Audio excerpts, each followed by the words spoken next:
May the 4th be with you. It's Star Wars Day, and we're glad you're with us on SoCal Prep Report. I'm your host, Randy Rosenthal. We got all kinds of ornaments here because it is Star Wars.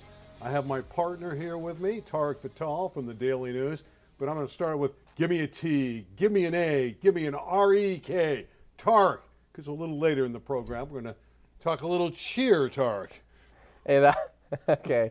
Randy, that was pretty good. How did it take you time to work on that? Were you in traffic, heading to Santa Fe Springs, thinking, okay, I got to come up with a cheer for the show? Yeah, I wrote it out phonetically. That was too. Pretty good. I appreciate that. Tom Dill's going to be with us tonight. He's the head baseball coach at Notre Dame. They're the number one team in the state in baseball. They won today, barely 1-0 over Hart. Also, we have a nice swimming story.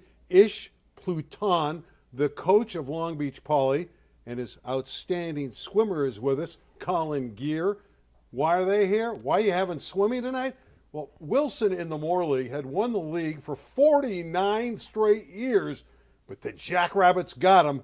Geer was great in the event, and Ish did a terrific job with his team to win the league championship for the Jackrabbits. That's an outstanding story. I think anytime someone that's dominating the league or dominating a division gets taken down, that's always a great story. No one has taken down either Harvard Westlake or the team they were playing today out in Palos Verdes. The game's still going on.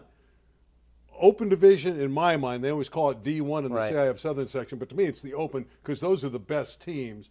And Palos Verdes and Harvard Westlake are two of the best teams. Scoreless into the 14th. They'll resume the game tomorrow. 13 innings. Tommy Bridges goes, I think, 7 1/3, strikes out 10. There was 2 plays. Harvard Westlake had a chance. Palos Verdes had a chance. I think it was a pass ball, but the catcher ends up getting it back to Tommy Bridges. He applies the tag. They call him out. Scoreless through 13. They're going to have to drive back to Palos Verdes. Harvard Westlake will, and have to try and finish that game. That call was bang, bang. It could have been over for the Wolverines just as easily as they're going to resume tomorrow. All right, what about the Hart game with Notre Dame? It could have been over for Notre Dame. I mean, they eke out a 1-0 lead. Got a fine performance from their great starting right-hander, Justin Lee. It's always interesting. High school baseball, in my opinion, is probably the most random when it comes to the matchups. All it takes is one good team with one good arm on a good day, where a couple bats get a couple balls in the gap, and you end up losing the game. Notre Dame, the number 1 seed overall in Division I, but they were able to eke it out. Justin Lee was the pitcher. They got the 1-0 victory. Yeah, Levi Sterling came in, got the final 2 outs to save the game. Hart actually had a couple runners on in the 7th and had a chance to really put some fear into the Knights. All right, we're going to bring in Tom Dill, the head coach. He's been there, like 26 years. Terrific guys, coached some great players over the years, the likes of Giancarlo Stanton, Hunter Green, and Tom's with us now. Coach, congratulations on the win. I think it was a little closer than you wanted it to be, though, right? Yeah, for sure. We knew they had a couple of really good pitchers, and we were thinking it'd be close. We just thought we might jump in and scatter a few more runs than we did, but Justin did another great job throwing a shutout. He got help with the last 2 innings from Levi, like you said, but he had another great performance. I think that makes him 8-0, and that's our 8th shutout out of the last 10 games. So we're doing it on the mound. Just like to do a little bit more at the plate. Tom, everyone knows the Mission League is one of the best leagues in the country. And you said this yourself. It's so rare that league doesn't come down to the last game, the last week. But you guys were able to wrap it up with 3 games left to play. I mean, you didn't. You end up sweeping Loyola, but you could have lost all 3 of those games. It would have made a difference. You would have been the league champ. In your almost 30 years coaching in that league, how rare is it for someone to tie up the league championship with a week left to play? Yeah, not too much. I know Harvard ran away with it a few years back, and that was the last time I remembered that. Usually it does come down to the last 1 or 2 games and who beats whom, and somebody upsets another team. So, yeah, it's not typical. I wouldn't count on that too many times either. It's mostly going to come down to the wire. You know, Coach, you're ranked number 1 not only in the Southern section, not only the top seed, but you're number 1 in the state. Do you like that position? I guess it's great because that means you've been playing well all season long. but you're also everyone's target. How do you feel about being number one? Yeah, when you're doing well in Southern California, then you're going to be ranked very high. I think it's kind of cool for the guys, especially the type of team we have. They don't have much of an ego. We're really a team's team, not not all these big name players. We just kind of get it done, and so for them, I'm pretty excited that we get that recognition. Tarek is the one that started all this because he had us number one at the beginning of the season when no one else did. It's all your fault. Yeah, see, there you go. I kind of felt like I knew what I was talking about on that day. Tom, your team, we know the pitching staff, the guys can put the ball in play, but talk about why this team is special. You kind of alluded to it, humble approach and so on, but give us a little more. Is it the way they're working? Is it the way they work together? Are they a great team off the field? Talk about why you think this team is so special. Yeah, I think, first of all, I think I shared with you, Tarek, 6 of our 9 starters played in a game at the freshman level. And that's kind of uncharacteristic of a championship team. You get a lot of teams that don't even think they should have a freshman team. But if we didn't have a freshman team, we wouldn't have Boone, we wouldn't have Lee, we wouldn't have Pajunas, guys that have been successful all year, and they all played freshman baseball. So I think that mentality, kind of the work ethic, coming up together, buying into the program, listening to what the coaches say. Nick LaFace, one of my assistant coaches, does a great job of putting together our practice plans, and we just hit certain things that we think are important every single day. These guys buy in. It's like they take the lunch bell, they go to work, they get the work done, and then the benefit is how you play when you're working so hard and consistently. And they've done a great job being a good practice team. We get after it every day, and with our artificial turf field, we don't take many days off. A lot of other teams are not practicing, especially this past year, and it really hasn't impacted us a whole lot. Every game is a 7th game in the CIF playoffs. How do you keep your team loose in the dugout? I know you're going to be favored in every game, and you have Bonita on Tuesday in the next round. But how do you keep it so it's not so serious? You want to win, but you also want to keep them loose to try to play at their best. How do you do that? Yeah, well, we have a 30-man roster, and what goes on in that dugout, sometimes I have no idea, but they do keep it loose. They always believe they're going to win. And you're right, Randy, that is a huge part. When you're one and done, single elimination, it's hard not to think about that, but you do have to play loose, and you got to want the ball, and you got to want to compete. And so there is a balance there, but I think one of our focuses is always moving forward and trying to stay positive.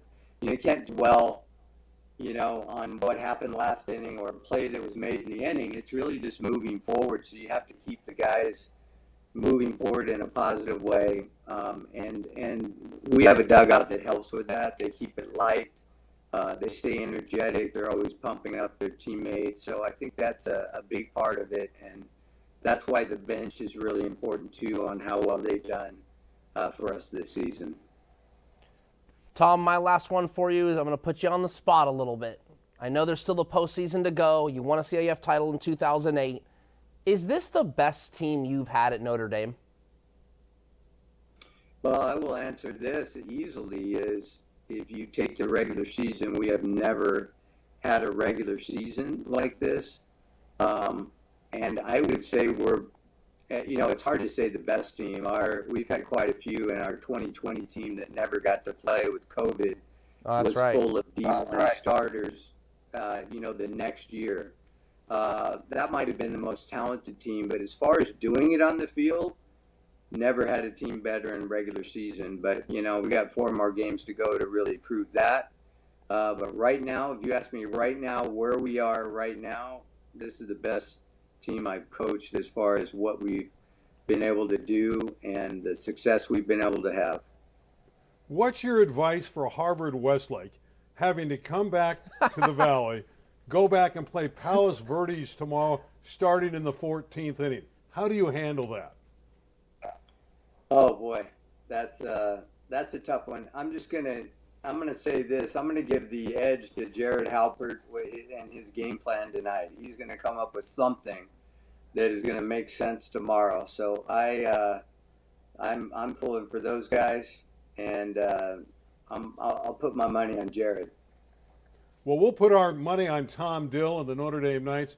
Tom, congratulations on a great year, continued success. Good luck on Tuesday against Bonita, and keep it going. Thank you guys for having me. You got it. Take care.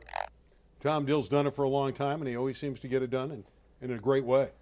I did a feature story on this team not too long ago, like a couple days ago, and I was talking to the players, and the best quote of the whole thing, Madden Oko is a senior, and he looked at me and he goes, we didn't really have we did not have the expectations of where we are now. We weren't sure who was going to step up. We lost a lot of seniors, but they've had players like Colin Brown and Kai Gonzaga who were like JV kind of reserve players last year, and they filled the void. And hey, man, that next man up mentality, as cliche it is in sports, it's a real thing, and that's what Notre Dame's gotten this year. Speaking of Notre Dame, I want to mention their softball team. They were upset yesterday by California. We talk so much about the Santa Margaritas and the Huntington Beaches and certainly Los Alamitos and Norco. But in Division II, those are Division I teams. In Division II, Notre Dame was figured to have a great chance to win it with the great Ella Parker. She had a year where she finished with 14 homers, and they got stunned by California yesterday. Definitely a surprising, shocking finish. I don't know about an upset. There's no betting odds. That's usually an upset term for betting. However, Ella Parker, we thought was going to have a chance to win a CIF title. Her season ends, but you know what? She's got a big-time career ahead of her at Oklahoma. She's going to do some great things. It's not like she didn't have a good last game. She was 3 for 3, a double and a home run. So she did her part, but the Knights were knocked out by California. We're going to knock you out with some swimming when we come back. We're going to make a big splash right after this from our friends at Pacific Surfliner. Southern California has always been a land of discovery. From historic gems to iconic beaches to top attractions. Let the Amtrak Pacific Surfliner be part of your journey as you explore more of the place we call home. Reconnect with the communities you love most, with the people you love most. Isn't it time you rediscovered Southern California? I heard this next story. I just thought it was phenomenal. I mean, the Wilson Bruins of Long Beach have dominated the Moore League in swimming for 49 years straight. But that streak, Tarek, got snapped by Long Beach Poly, their rival, but it really couldn't have been much of a rivalry over the years because Wilson was dominant. So we had to send out this message to the coach. Ish got it done. Ish Pluton and his great swimmer Colin Geer join us. Guys, congratulations. I'll start with you, Coach. Going in, did you think this was finally going to be the time for your school to break through? Well, thank you so much for having us. It means a really big deal. It's a really big deal to us. Going into this meet and kind of this season, we knew we certainly had the talent to do it, but we also were fighting, 49 years worth of legacy and tradition with Wilson Aquatics, and we knew it was going to be a really tall order. So the kids put in some incredible work this season and really dug deep for the win. We were still on edge the whole meet, knowing that anything could happen and Wilson could still come out on top. So it was a fight all the way through to the final event. Colin, I think sometimes athletes, they know what's capable, they know what's at stake, but they don't talk about it, right?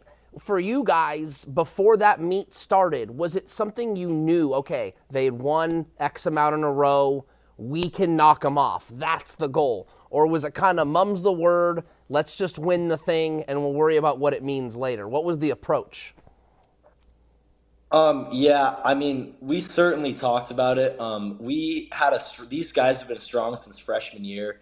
And so coming in this group of guys, we kind of knew that we were the team that had a chance to do it.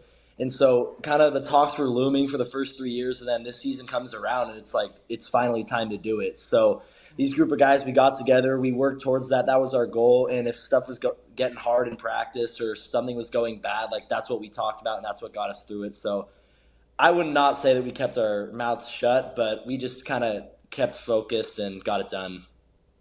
Colin's a senior. He's on his way to Michigan, and congratulations on being a Wolverine.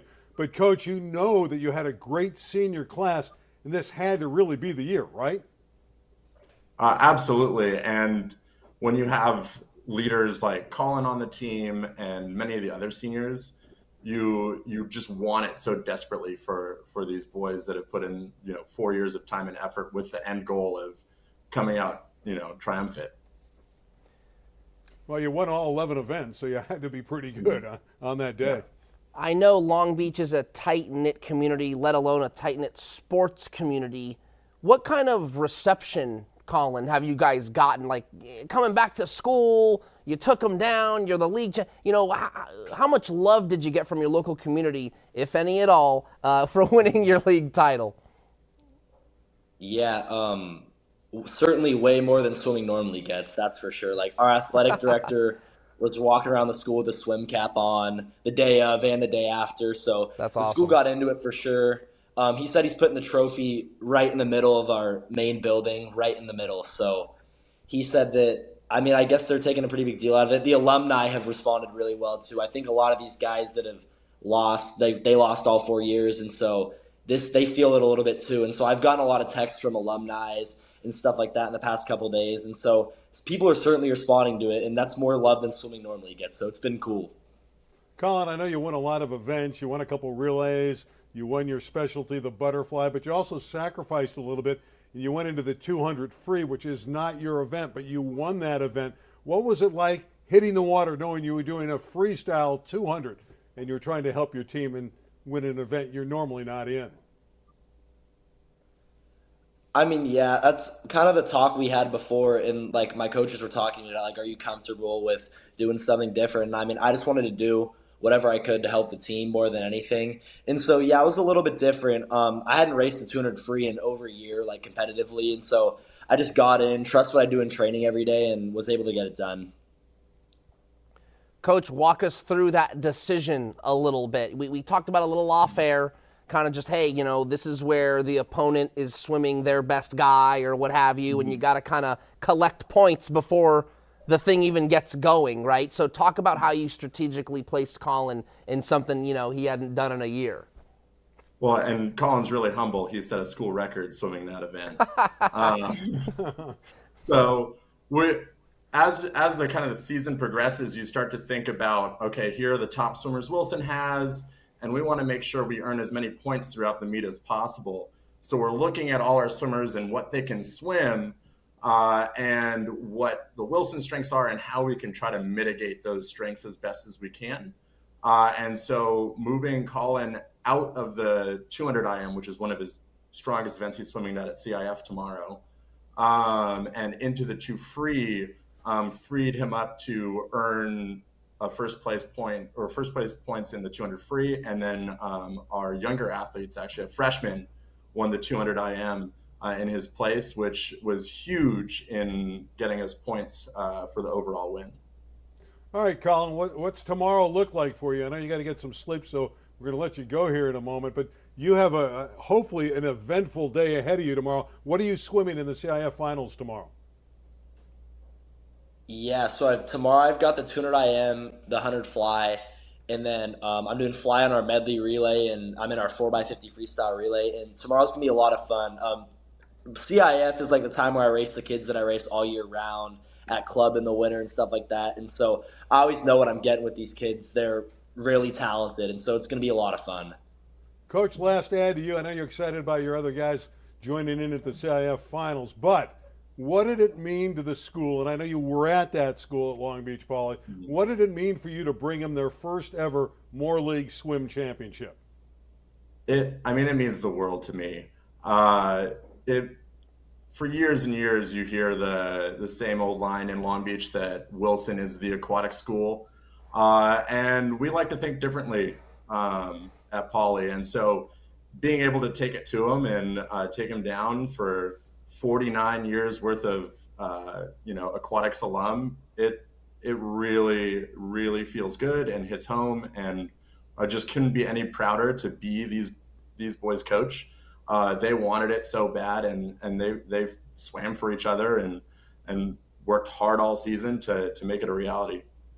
Well, congratulations, Coach, on the championship. Colin, great work in the pool. Good luck tomorrow. Maybe a CIF championship for the team as well ahead of the Long Beach Poly Jackrabbits. Congratulations again, guys. Great job. Thank you. Thank you. Thank you so much. Yeah, and thanks for being with us. That's a wonderful story. It is. I love that. Guy got in the pool. Thought, man, I haven't even done this type of stroke in a year. School record. School record. Talent goes a long way. Yes, in it life, does. doesn't it? Yes, it does. Speaking of pool and pool play, Loyola in volleyball in the Southern section still undefeated. All the powerhouse teams are. But we want to talk about the city section. They had their quarterfinals last night. All the favorites won. All 4 seeds won. You see top-ranked Chatsworth in 4 sets over Narbonne. Not easy for the Chancellors, who now have 38 wins. They'll take on El Camino Real. ECR got by Taft in 4. That was a 4-5 matchup, 2 West Valley League teams. So we're going to have a West Valley League semifinal there with Chatsworth and El Camino.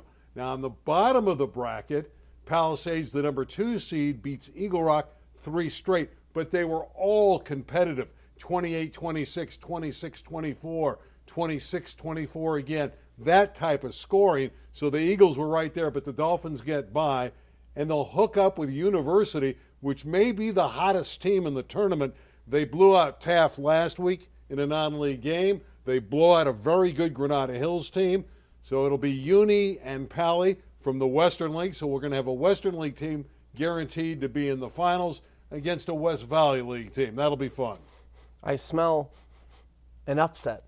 Which one? I think University might knock off Palisades. Although we've been saying it all year. Chatsworth Pally collision course in the final at Cal State Northridge. And you know what? That could very well happen. But you're right. University is playing their best ball, and hey, man, you just never know. And guess what? We have the finals right here on LA 36. That'll be May 13th at 6 o'clock. Hey, we got a promo. There it is from Cal State Northridge. Will Reinhardt, the Verdugo Hills coach, will join me for the commentary. That should be a lot of fun. And the 2 winners that we just bracketed up for you will be in that event. All right, we already gave our big cheer for Tarek, so let's talk about the LA City Section Cheerleading Championships. And we're going to start with the non-tumbling small, which was won by the San Fernando Tigers. The Tigers are a team that has been a very strong program for a lot of years. Once a Tiger, always a Tiger is their motto. Not a surprise that they won. Bell finished right behind them. They get first and second place in the non-tumbling small, and it was San Fernando that won the championship there. Now in the co-ed small, it was J.F. Kennedy of the San Fernando Valley, Elizabeth Ortiz's coach, and she did a great job with this team. So it was Kennedy making it 2 in a row in those different divisions for the San Fernando Valley. And then when we get to co-ed large, host Birmingham won it. Reseda finished second, but the Patriots, 4th title in 5 years. You know, it's not easy to host an event, and they were the host, and they won the championship. So congratulations to the 3 Valley teams winning all the cheering at the LA City section. It takes a lot of choreography, it takes a lot of effort, a lot of planning, and to execute that stuff at the championship level. How long do their routines have to be? 2.5 minutes. Yeah, it sounds like it's quick, but it's a lot of moving, and you got to be in shape for 2.5 minutes. You got to go hard. You got to fly as high as you can. You got to keep your technique in tip-top shape, and congratulations to those teams. We mentioned Taft's volleyball team. Well, they're going to have a new football coach in Woodland Hills at Taft High School. Fred Emerson is his name. He's been around the Valley for a while. Taft's had a great program over the years, and Emerson will take over. I'm sure he'll do a good job. The former coach was Jeff Kieran, who was actually the former coach at Cal State Northridge when they had a football program. So we're talking about a really storied coach. Took them to a CIF final a couple of years ago. They won it. That's They won right. the lower That's division. right. They won, I think, Division III. Yep. and ended up going and playing in a state final, actually, and fell short. However, Jeff Curran steps aside, so now here we are, Coach Emerson, and he's going to try and get things going for the Toradors. All right, we have a new basketball coach at Campbell Hall. They're going to be graced. Oh, I see what you're doing there. You see, right? David Grace is the new coach. This guy's been an assistant at UCLA, at Vanderbilt. He's got some pretty good credentials. Yeah, he was at Cal. He's been at UCLA, as you said. He was actually the associate head coach at Vanderbilt, and then was recently a high school basketball coach at Centennial High in Arizona, and now here he is at Campbell Hall, which was a really, really big story because it's already happening. This isn't even breaking news. Bryce James, who is the youngest son of LeBron James, younger brother of Bronny James, he's already enrolled. They're coming to Campbell Hall, so he'll be a junior. So the James family is no longer going to be at Sierra Canyon. They'll be at Campbell Hall, and the coach will be David Grace. The team should have some good returners. The last ad I will mention is, the question is, what is Campbell Hall going to do? Are they going to try and be an open? Are they going to try and recreate what Sierra Canyon has done and try and go open? Or are they going to be a really good Division II 2AA team, which is very, very good too? We'll wait to find out. Yeah, eventually you want to get to the open, but it might take a little bit of time for David Grace. All right, we now know where Brady Dunlap's going to college. He's going to go to St. John's. He was the great star that helped Harvard Westlake win a state open division basketball championship. Dunlap can really shoot it. We had him on our air against Sierra Canyon. He just lit it up. He started his high school career at Hart, went on and played great basketball for Harvard Westlake. In this game, he just lit up Sierra Canyon. Brady Dunlap, you're not supposed to say favorite or, be subjective as a reporter, but one of my favorite athletes to cover, such a nice kid, plays basketball the right way, comes from a basketball family, actually had a late offer from North Carolina. Turning down North Carolina, well, not necessarily turning down, but deciding to choose another school over North Carolina. He's going to play for Rick Pitino at St. Joe's. That's cool.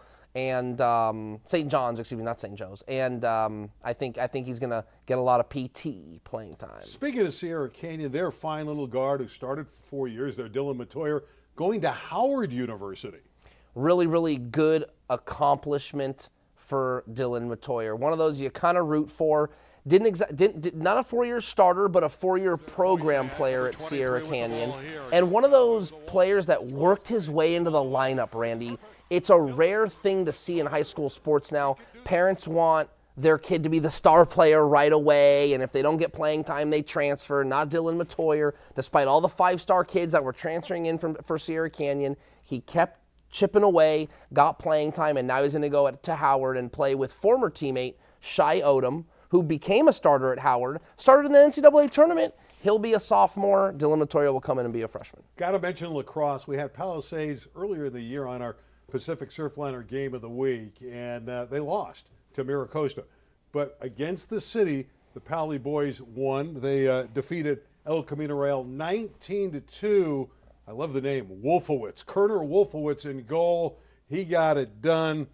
He's just a tremendous player. Axel Grieve had 4 goals. And the ladies, by the way, that's 7 in a row now for the Pali boys. The ladies of Pali got by Birmingham 18-9. So it was a sweep for the Dolphins in lacrosse. Domination. The score was 19-2 on the boys' side. I mean, we got to bump them into the southern section or something. I mean, that's what that. I mean, I know it's not really possible, but that's what that tells me. Well, they're playing mostly southern section schools. And then they play in the city playoffs. All right, so what are you doing this weekend? Tomorrow, Friday, I will be at Calabasas, Division II playoff baseball. They're playing Norco. I could pivot and go find out what happens at that Harvard Westlake Palos Verdes game tomorrow. I think you should go over there right now. I mean, you don't They're want to already go back warming to the up. Valley. Yeah. You got to go out to Palos Verdes. We're here in Santa Fe Springs. I think I'll probably be at Calabasas, catch a full game. The other good game to keep an eye on, Division II, Crespi, Grace Brethren, double local for the Daily News. A lot of good baseball still to play. Give me one good, quick cheer. I can't do it. You can. It's Star Wars Day. The one I do know isn't it UGLY? You ain't got no alibi, you ugly? No, I'm not. I'm handsome. And on that point, for Tarek Fatal and our entire LA 36 crew, I'm Randy Roosevelt. Thanks to our guest tonight. Tom Dill was outstanding from Notre Dame, and the guys from Long Beach Poly. Colin Geer, tremendous kid going to Michigan, great swimmer, and Ish I love that, Coach. Pluton, great guy. Congratulations on their big win. But that's going to do it for us tonight. We'll see you next Thursday night right here on SoCal Prep at 9 p.m. You know that. We'll see you next week, everybody. Good night. I got another one. What do you got? M-A-M-A, tell me how you got that way, yo mama. You're good at this. Isn't that good? I think you have That's like finally some found grade your school niche. stuff, I know. You're really good. You like that one? I should have started this conversation. You're done.